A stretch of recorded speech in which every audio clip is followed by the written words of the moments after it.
Hello and a very warm welcome to a brand new edition of World Panorama with me, Frank Pereira, on Rajya Sabha Television. Over the next half an hour, we'll bring you a roundup of all the significant events to have happened around the world this week. But first, a look at the headlines.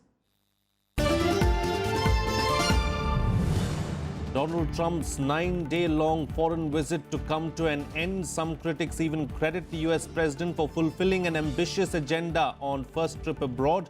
Trump departed from Washington on the 19th of May.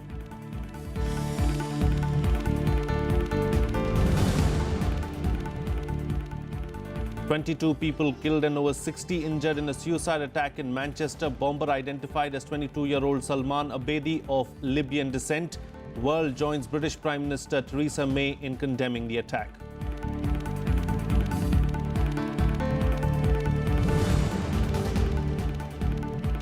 Prime Minister Narendra Modi pitches for Asia-Africa Growth Corridor at African Development Bank Conclave initiative to be supported by Japan and India. It will give priority to development projects in health, agriculture and skill enhancement.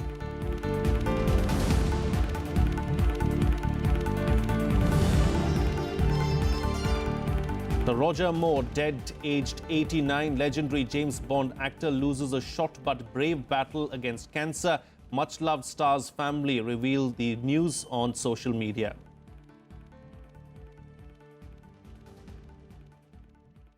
Well, down to the final day of his lengthy first international trip, US President Donald Trump will lift off for Washington, having rattled some allies and reassured others, returning to a White House that sits under a cloud of scandal. Trump spent Saturday at the second day of the G7 summit in Sicily, bringing to an end a 9-day trip that started on May 19th. Earlier, Trump wrapped up his 2-day visit to Saudi Arabia, where he addressed the Arab Islamic US summit in Riyadh on Sunday. Here's a report.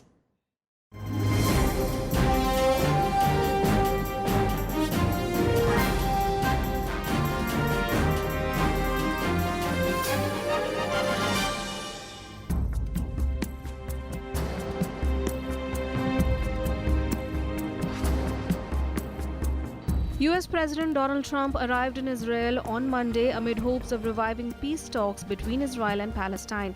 The US President said there was a rare opportunity to bring peace to the region. Describing the Israeli-Palestinian peace agreement as the ultimate deal, Trump said both sides needed to hold direct talks. In his 2-day stop, Trump will also hold talks with both Israeli and Palestinian leaders. We have before us a rare opportunity to bring security and stability and peace to this region and to its people, defeating terrorism and creating a future of harmony, prosperity, and peace. But we can only get there working together. There is no other way. Donald Trump met Israeli President Reuven Rivlin and discussed the challenges ahead. He also warned of the threat posed by Iran if it acquired nuclear weapons. He later prayed at the Jerusalem Western Wall.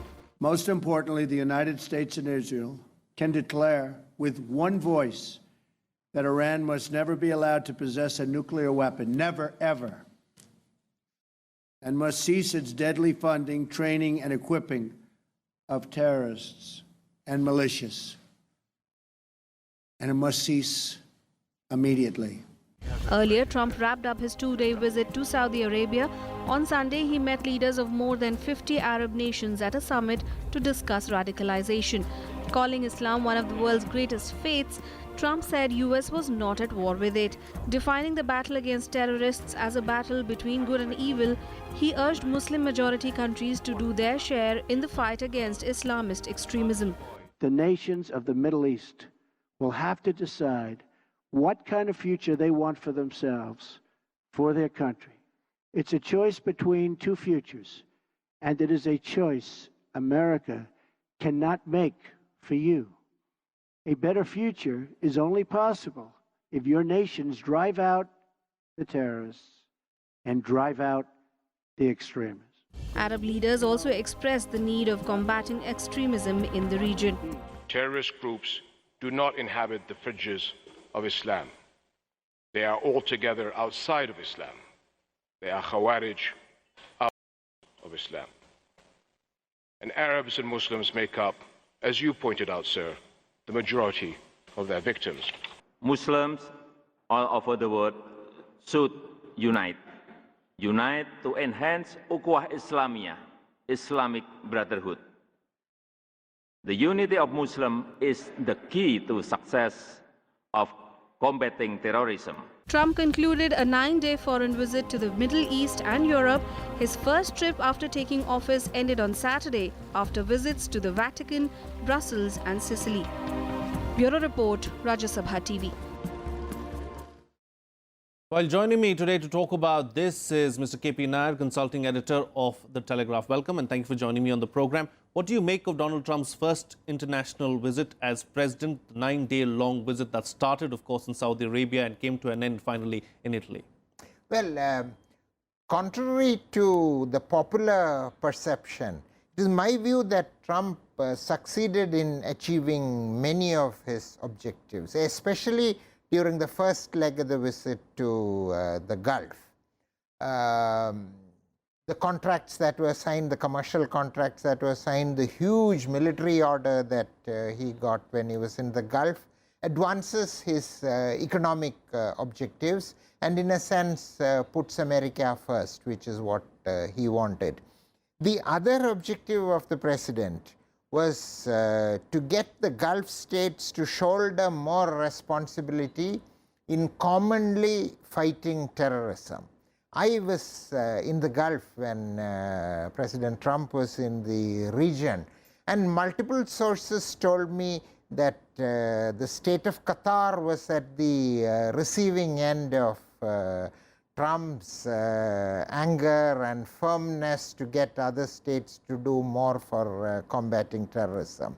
Now, this is an important aspect for India because Taliban has an office in Doha. Khalid Sheikh Mohammed, the dreaded terrorist who acted against India before his capture, he used to live in Doha.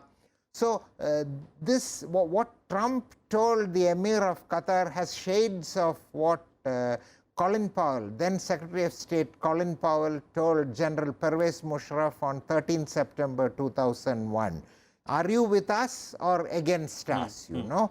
And I think it is very important for a country like India, which is trying to advance its strategic partnership in the Gulf, especially with countries like UAE, that Qatar should be brought in line, you know, that the double-faced policy which some of these states have on terrorism of supporting terrorists secretly and appearing to be with countries like United States and India, which are victims of terrorism. Right.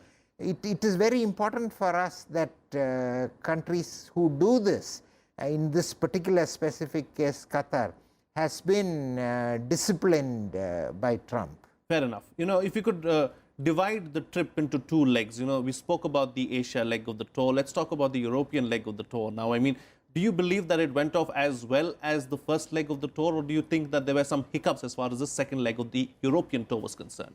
Well, the worst element of the visit, I think, was his interaction with the Pope. And the photographs said all. I mean, Trump was broadly smiling and the Pope was looking very sour and as if he's anxious to get out of this situation, you know. And the Pope has been the most outstanding critic of Trump's policies on immigration, human rights and everything. But the emergence of Macron, the new French president, also added a twist, because just as this was Trump's first major tour abroad, this was the new French president's sort of unveiling on the international stage. And it was clear that Europe and United States speak in different voices. I mean, the way Angela Merkel, the German chancellor, hugged the new French president before he even shook hands with Trump showed that, you know, Europe is coming together. and that Europe is no space for somebody like Trump beyond a point. You know, the US media was extremely skeptical about this trip because they were worried about what Trump might do or say on this 9-day long visit. Do you believe that on the whole, the media in the United States and as well as the people of the United States will be satisfied with what Trump has done on this 9-day visit? You see, they will be satisfied with the outcome of the visit, especially the economic outcome in the Gulf. And they will be satisfied, I mean, although he made a faux pas in Israel, they will be satisfied that he by and large supported Israeli interests, which is what the American Jewish lobby wants and the broad American public opinion wants.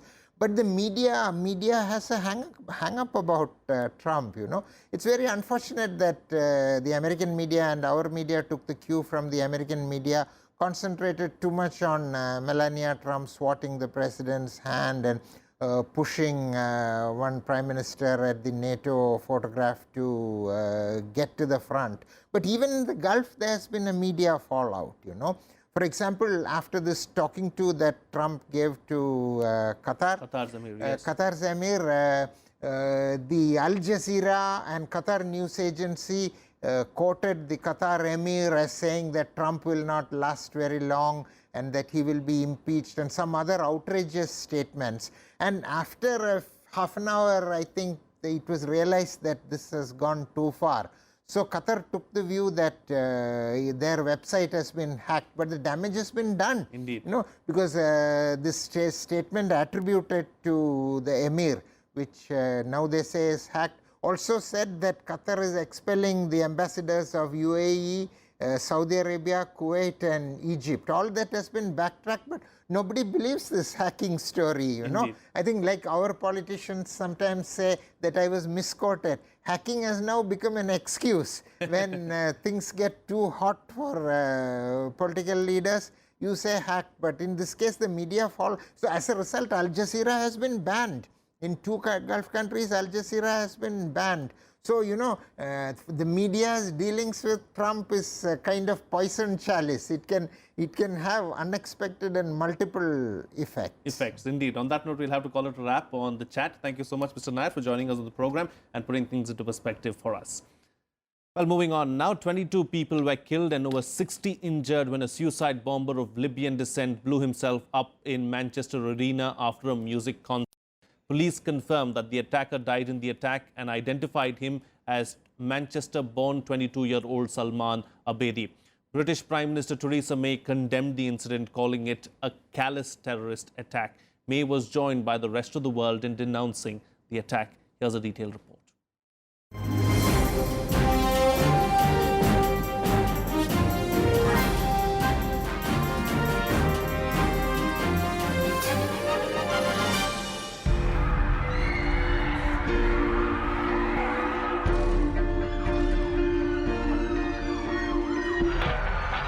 An explosion at a concert in Manchester Arena left 22 dead and nearly 60 injured on Monday night. The explosion took place when thousands of fans, mostly teens, were exiting the arena after watching pop singer Ariana Grande's concert.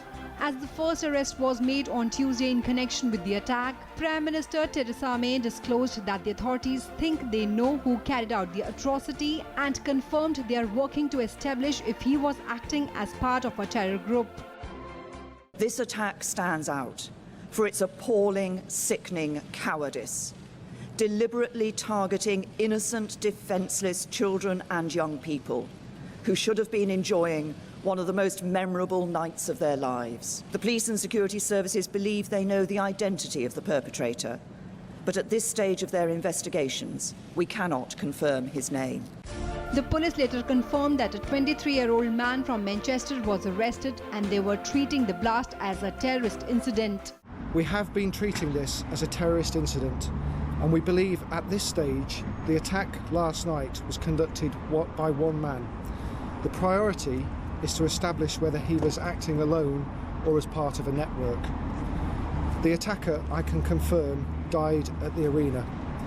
We believe the attacker was carrying an improvised explosive device which he detonated causing this atrocity. As the probe went on, witnesses continued sharing their stories with the media. Many recounted the panic, chaos and confusion that took place right after the explosion. I don't know, it didn't sound loud enough to be what it is suspected to be. And then we made it out and everybody was going all directions.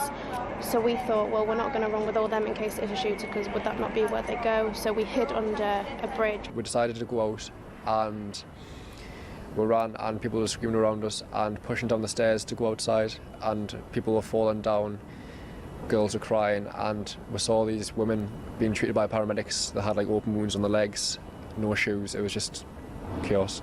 As of Friday, 10 people were arrested in connection with the blast, including Manchester-born suicide bomber Salman Abidi's elder brother Ismail Abidi. 2 of them have since been released. A 16-year-old boy and a 34-year-old woman were the 2 released without charge.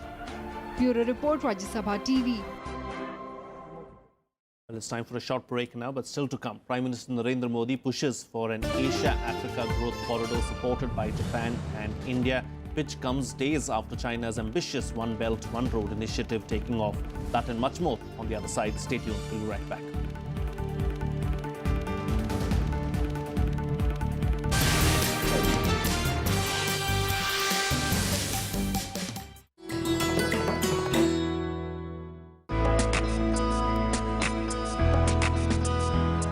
Gyan Chopper is the ancient version of Indian snakes and ladders. This intriguing game was popular among the old, the young, and the rulers as well. The chopper has its origin in the Jain philosophy. It tells the story of virtue, symbolized by the ladders, rewarded, while the vices shown by the snakes are punished. Each square, in turn, also narrates a message of wisdom.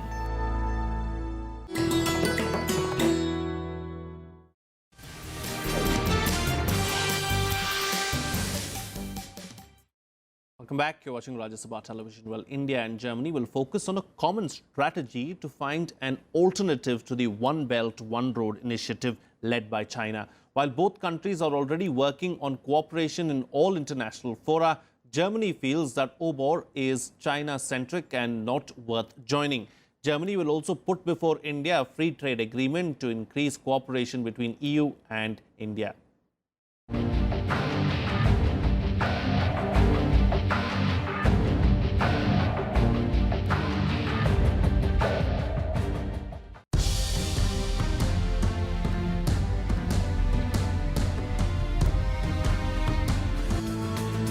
Just days after China's One Belt, One Road Forum in Beijing, several EU countries, including Germany, have voiced concerns over Xi Jinping's ambitious project.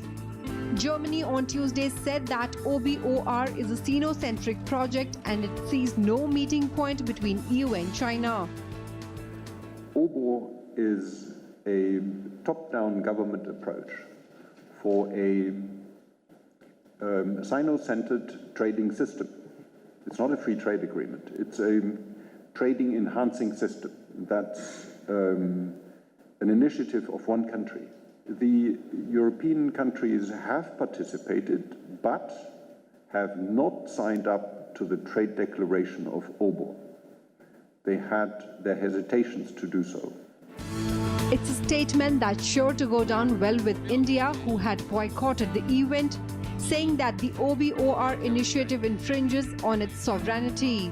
Prime Minister Narendra Modi will be meeting German Chancellor Angela Merkel in Berlin by the end of this month for a bilateral summit, and this will be one of the major issues of dialogue between the two leaders. The German ambassador also said that free trade agreement between EU and India will be a challenge to China in the long run. We stand side by side with India in fighting terrorism. We have, of course, what the German intelligence says I cannot reveal to you. But yes, we do share intelligence with the Indian government as we do within Europe. We and our ministers of interior devise strategies how to combat terrorism. The other concern between both countries is terrorism. And both leaders will be discussing cross-border terrorism and perhaps Pakistan's role too. Bureau Report, Rajya Sabha TV. Prime Minister Narendra Modi on Tuesday pitched for an Asia-Africa growth corridor for development of Africa. He declared that the initiative would be supported by Japan and India. He also said that since coming to power in 2014, his government has made Africa their top priority. The details were unveiled at the African Development Bank conclave.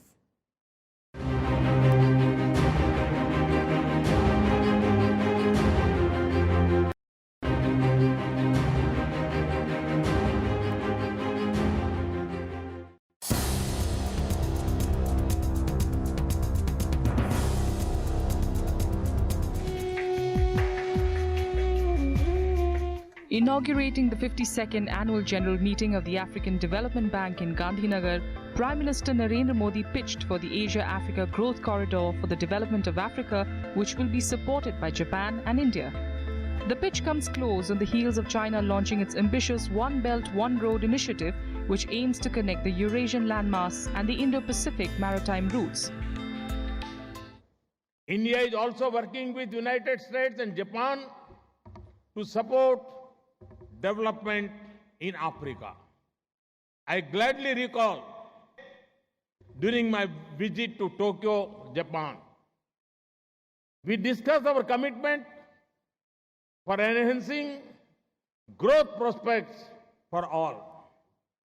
In our joint declaration, we mentioned an Asia-Africa growth corridor and proposed further conversations with our brothers and sisters from Africa. Recalling the centuries-old association of India with Africa, especially between trading communities in Gujarat, Modi said that trade between both countries has multiplied in the last 15 years and reached close to $72 billion in 2014-15. In 2014, I have made Africa a top priority for India's foreign and economic policy. India is proud of its educational and technical ties with Africa.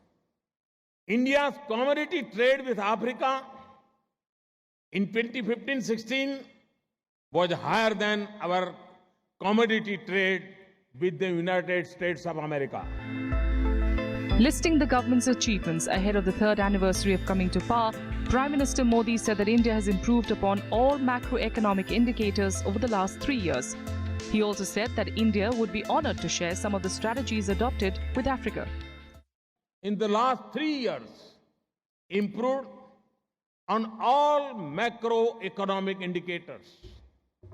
The fiscal deficit, balance of payments deficit, and inflation are down. The GDP growth rate, foreign exchange reserves, and public capital investments are up. The Prime Minister informed the gathering of close to 3,000 African delegates that India is the 5th largest investor in Africa and has invested $54 billion in the last 20 years. He also assured of India's continued support in achieving growth in areas like agriculture, infrastructure, power and industry. Bureau Report, Rajya Sabha TV. Well, let's now shift focus and bring you up to speed with all the sports news you might have missed this week in sports action.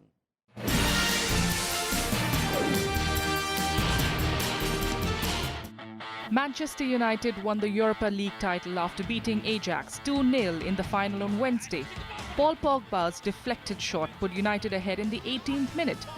Henrik Mkhitaryan then doubled the lead with his 6th goal of the campaign as United claimed their second major trophy of the season, having won the EFL Cup earlier.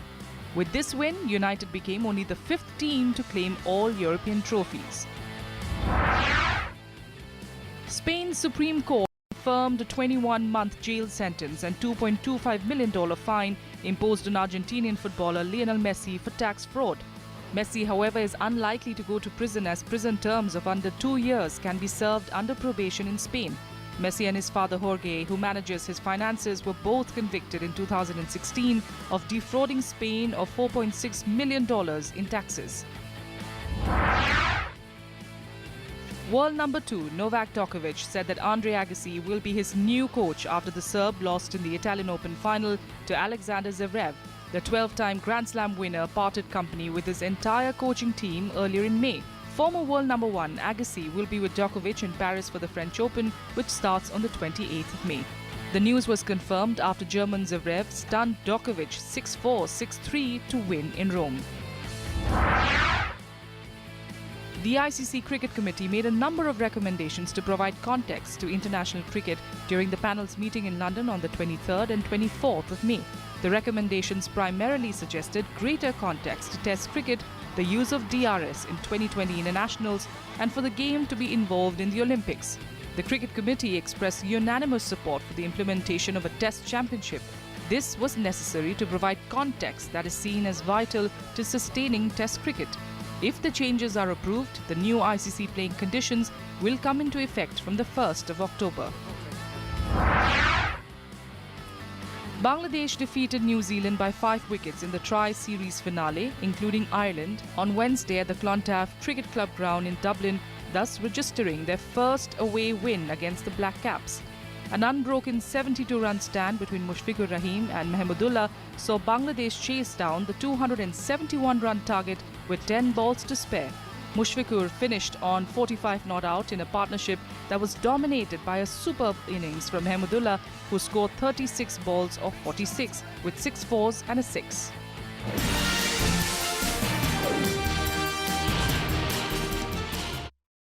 And finally, acting legend Sir Roger Moore, star of 7 James Bond films, died at 89 in Switzerland on Tuesday. A statement from his family said that Moore passed away after a short but brave battle with cancer. Before being cast as the secret agent, Roger Moore's big breakthrough as an actor came in 1962 as the Saint in a popular television series of the same name. Moore returned to TV work after his Bond films. He was also a UNICEF Goodwill Ambassador in 1991. I'm going to leave you this week with glimpses from some of his best films. Until next time, this is Frank Pereira signing off. I'm Roger Moore. Roger Moore. Can I help you? Yes, my name is Bond. James Bond. I'm looking for Dr. Goodhead. You just found her. Basically was the funny James Bond. I remember a lot of people thought Sean Connery, who could fill his shoes? And Roger Moore just slipped in, and it was like James Bond was reborn.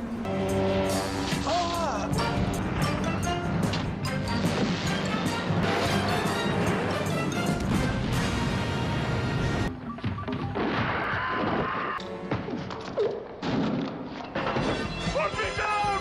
Put me down! Oh, you want to get up? Mr. Bond! I'm very, very grateful I managed to make 7 of those, which I suppose 7 is my lucky number.